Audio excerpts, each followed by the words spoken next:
ঘরে বসে spoken English. আজকে আমরা শিখব কিভাবে ইংরেজিতে অভিনন্দন জানাবেন।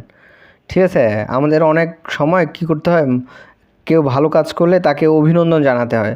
তো অভিনন্দন জানানোর জন্য আমরা কোন সেন্টেন্সগুলো ব্যবহার করতে পারি তো দেখা যাক। প্রথমে আস্তে আস্তে হচ্ছে ওয়েল ডান, মানে কোনো কিছু ভালোভাবে করার জন্য বলতে হবে ওয়েল ডান, সাবাস। ওকে, সাবাস বলতে বলতে হবে ওয়েল ডান। তারপর ভালো করেছো, গুড জব। ওকে, গুড জব মানে হচ্ছে ভালো করেছো, এটা মানে না ভালো চাকরি। ওকে, তুমি পেরেছো, ইউ ডিড ইট। ওকে, তারপর তোমার জন্য ভালো হয়েছে, গুড ফর ইউ, তোমার জন্য ভালো হয়েছে। সবচেয়ে বড় কথা হচ্ছে আপনি এখনও যেটা থেকে আমরা অভিনন্দন জানানোর জন্য যে কথাটা বলতে পারি ওটা এখনও আসেনি। দারুণ, দ্যাটস গ্রেট, এটা বলতে পারেন, দ্যাট ইজ গ্রেট। তারপর ওয়ে টু গো, খুবই ভালো। ওকে, ওয়ে টু গো মানে হচ্ছে খুবই ভালো। ফেলিসিটেশন, অভিনন্দন।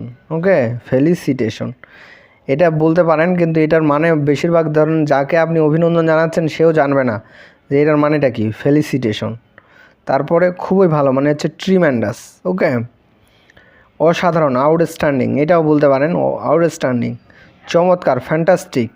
চালিয়ে যাও, keep up the good work. ঠিক আছে, আমি জানতাম তুমি পারবে, আই নি ইউ কুড ডু ইট, আমি জানতাম তুমি পারবে।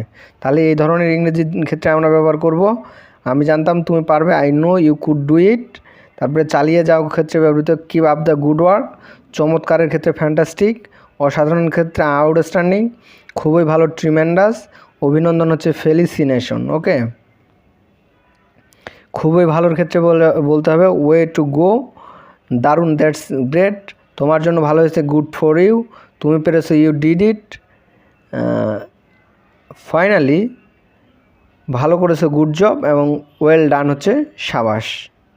এই হচ্ছে কাউকে অভিনন্দন জানানোর কয়েকটি উপায়। কংগ্রাচুলেশনস তো বলতেই পারেন, এটা তো সবসময় বলতেই পারবেন, এ বাদেও এগুলো বলতে পারবেন।